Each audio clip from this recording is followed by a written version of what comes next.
seen her come in, but he was looking now. She had always been so elegant, so delicate, seeming to just float around the place, had never given him the time of day, of course. He had always had a slight suspicion that she didn't really like him.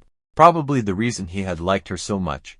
How it always was with him. She popped up in his mind from time to time, when he looked back to his school days during one of his increasingly frequent nostalgic episodes. A one that got away kind of thing. Not that he ever had her in the first place. She looked around for a face she recognized. Their eyes met. He cracked a smile, a well-rehearsed one. She came over, and was evidently happy to see him, much to his delight. Her arms open for a hug.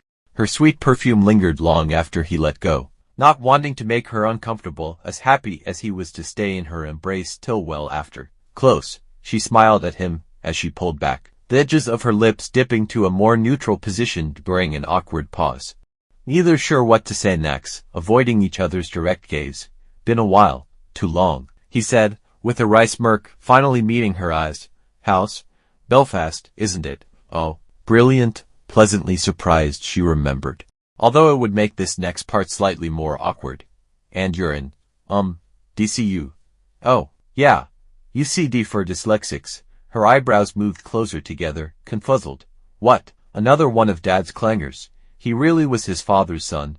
Oh, nothing.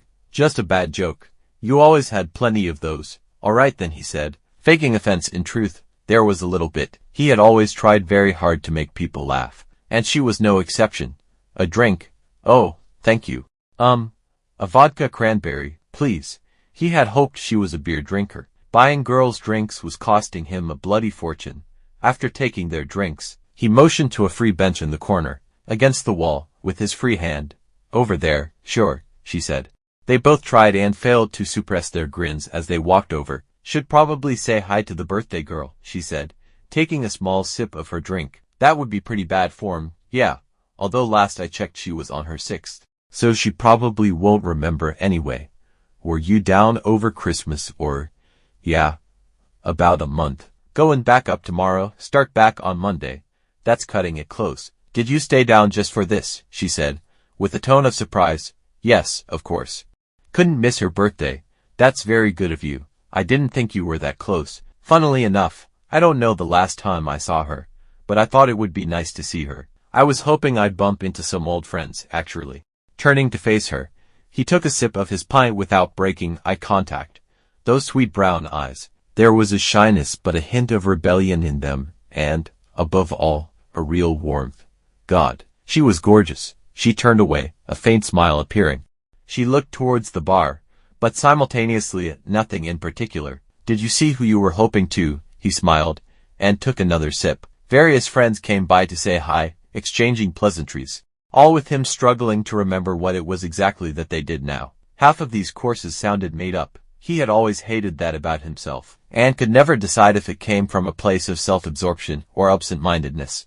They must have sat there for well over an hour, although, oddly enough, they didn't say all that much. It was a very rare moment for him, in that he was perfectly content to sit with one person for the entire evening.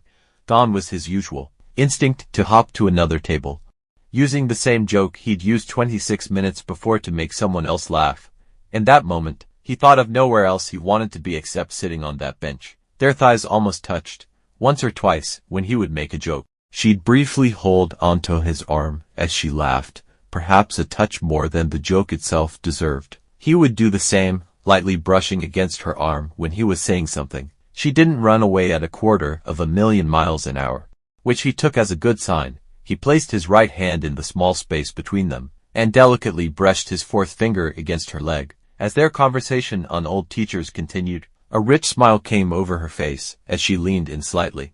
Looking up and down from his lips to his eyes, she came to a hair's breadth from him. I think it's time I go. I was going to get the bus. If you wanted to join, would we not just get a taxi? It'd be much quicker, but then I'd get less time with you. He smirked, barely holding in his delight. Plus I can't be affording that. They both laughed. Okay, she said. They both got up and headed out the door, passing the birthday girl, who was too busy ejecting the contents of her stomach to notice. At some point during their walk to the bus stop, his hand slipped into hers, and neither hand let go until they reached